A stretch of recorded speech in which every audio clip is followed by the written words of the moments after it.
July 2, 2024న ఉత్తరప్రదేశ్లోని బరేలీ సమీపంలోని హోస్పురా అనే గ్రామంలో ఒక వ్యక్తి ఉదయం 7 గంటల ప్రాంతంలో తన పొలానికి వెళ్లాడు. అతని చెరుకు తోట దగ్గరికి వెళ్లగానే అక్కడ ఒక మహిళ మృతదేహం అతనికి కనిపిస్తుంది. మృతదేహాన్ని చూసిన వెంటనే ఆందోళనకు గురై ముందుగా గ్రామ పెద్దలకు సమాచారమిస్తాడు. ఆ వెంటనే పోలీసులకు సమాచారాన్ని చేరవేస్తాడు. ప్రాథమిక దర్యాప్తులో భాగంగా ఆ మృతదేహం అదే గ్రామానికి చెందిన అనితాదేవిగా గుర్తిస్తారు. ఆమె వయస్సు దాదాపు 45 సంవత్సరాలుంటుంది. సంఘటనా స్థలానికి అనితాదేవి భర్త సోంఫాల్ని పిలిపించి విచారించగా అనితాదేవి ఒకరోజు ముందుగా అంటే జూలై 1, 2024న తన పుట్టింటికి వెళ్లి అదే రోజు రాత్రి ఇంటికొస్తుందని చెప్పడం జరిగింది.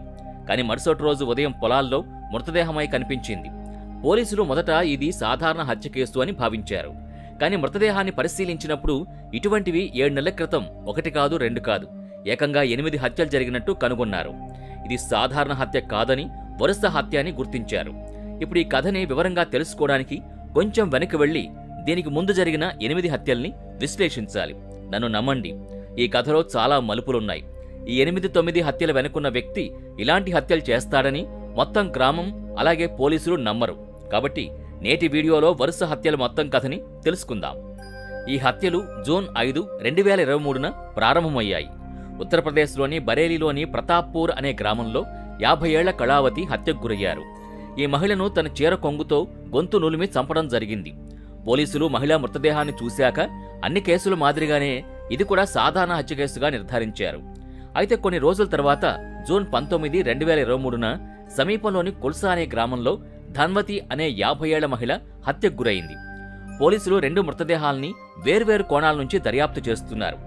అందుకని ఈ 2 హత్యలకు ఏదైనా సంబంధం ఉందా లేదా అని వారు గుర్తించలేకపోయారు. కానీ జూన్ 30, 2023న బరేలీలోని ఆనంద్పూర్ గ్రామంలో ప్రేమవతి అనే 55 ఏళ్ల మహిళ హత్యకు గురైంది. ఈ మహిళ మృతదేహం చూసి పోలీసులు షాకుకు గురయ్యారు. ఇంతకు ముందు జరిగిన మహిళా హత్యలకు ఈ మహిళ హత్యకు సంబంధం ఉందని అనుమానించడం మొదలుపెట్టారు.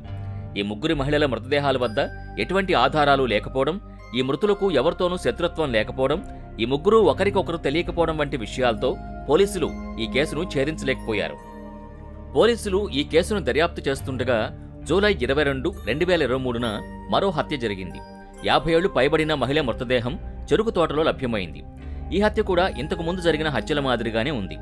పోలీసులు ఈ కేసును కూడా దర్యాప్తు ప్రారంభించారు. మరుసటి నెల ఆగస్టు 7, 2023న సమీప గ్రామంలో మరొక మృతదేహం లభ్యమైంది. ఒకే తరహాలో లభ్యమైన 5వ మృతదేహం ఇది. ఈ మహిళ వయస్సు 50 ఏళ్లు పైబడి ఉంది. ఈ మహిళ మృతదేహం గ్రామ సమీపంలోని పొలంలో లభ్యమైంది. మరియు ఈ మహిళను కూడా గొంతు నులిమి చంపారు. ఇప్పటివరకు లభ్యమైన మృతదేహాలన్నింటిలో సాధారణంగా కనిపించే విషయం ఏంటంటే ఆ మహిళను ఆమె స్కార్ప్తో లేదా చీర కొంగుతో గొంతు నులిమి చంపడం. ఈ ఒక్క విషయంతో ఈ హత్యలన్నీ చేసింది ఒక్కరే అని పోలీసులు నిర్ధారణకొచ్చారు. మృతదేహాల వద్ద ఎటువంటి ఆధారాలు లేకపోవడంతో పోలీసులకు ఈ కేసును ఛేదించడం కష్టతరంగా మారింది. బరేలీలో ఈ కేసు చర్చనీయాంశంగా మారింది.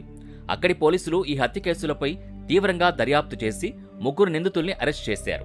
వీరిని అరెస్ట్ చేశాక కొన్ని రోజుల పాటు ఎటువంటి హత్యలు జరగకపోయేసరికి ఆ హత్యలు చేసింది వీరే అని పోలీసులు నమ్మారు. కానీ అక్టోబర్ 31, 2023న అదే పద్ధతిలో మరో మహిళ మృతదేహం కనిపించింది. ఆ తర్వాత నవంబర్ 20న, నవంబర్ 26న వేర్వేరు మహిళలు హత్యకు గురయ్యారు.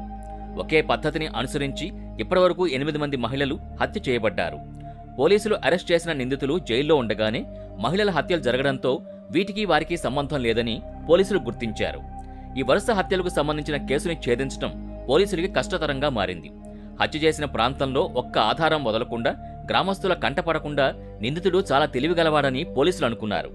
ఈ దర్యాప్తులో దాదాపు 7 నెలలు గడిచిపోయాయి. పోలీసులకు ఎటువంటి ఆధారాలు దొరకలేదు. అలాగే ఈ 7 నెలల సమయంలో ఎటువంటి హత్య జరగలేదు. కానీ జూలై 2, 2024 రోజున భోజ్పూర్ గ్రామంలో అనితాదేవి మృతదేహం కనిపించింది. అనితాదేవి హత్య కూడా ఇంతకు ముందు జరిగిన హత్యల మాదిరిగానే ఉండడంతో సీరియల్ కిల్లర్ మళ్లీ యాక్టివ్ అయ్యాడని పోలీసులకు అర్థమైంది. ఇప్పుడు 9వ హత్య కూడా జరిగేసరికి పోలీసులకు ఈ పరిస్థితి మరింత సవాల్గా మారింది. దీంతో పోలీసులు ఒక పెద్ద ఆపరేషన్కు సిద్ధమయ్యారు. ఈ ఆపరేషన్లో పోలీసులు మొత్తం 22 బృందాలను ఏర్పాటు చేసి దానికి వారు ఆపరేషన్ తలాష్ అని పేరు పెట్టారు. ఈ ఆపరేషన్ తలాష్లో కొంతమంది కానిస్టేబుల్స్ని సమీప గ్రామాల పరిస్థితుల్ని పరిశీలించడానికి నియమించారు. ఆ గ్రామాల పరిస్థితుల్ని గమనించేలోగా పోలీసులు ప్రతిచర్యలు తీసుకున్నారు. సమీప గ్రామాల్లో గ్రామస్తుల మాదిరిగానే నివసిస్తూ పొలాల్లో పనిచేస్తూ గ్రామాలపై నిఘా ఉంచారు. బరేలీకి 25 కిలోమీటర్ల పరిధిలోని అన్ని గ్రామాల్లో పోలీసులు 1500కు పైగా సీసీటీవీ కెమెరాల్ని ఏర్పాటు చేశారు. దీని తర్వాత పోలీసులకి ఒక పురోగతి లభించింది.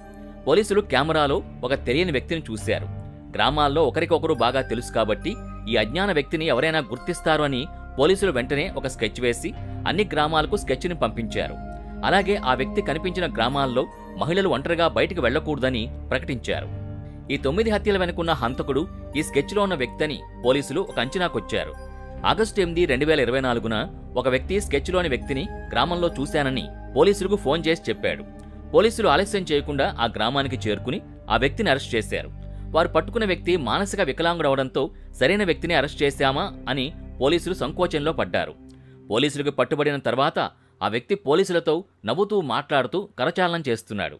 అతని చర్యల్ని చూసిన పోలీసులకి అతనే ఈ హత్యల్ని చేశాడు అన్న అనుమానం కలగలేదు. కానీ పోలీసులు సరైన వ్యక్తిని అరెస్ట్ చేశారు. పోలీసులు పట్టుకున్న వ్యక్తి పేరు కుల్దీప్ గంగ్వార్. అతనికి 35 సంవత్సరాలు. బకర్పూర్ గ్రామంలో ఉంటాడు. అతని తండ్రి బాబూరాం.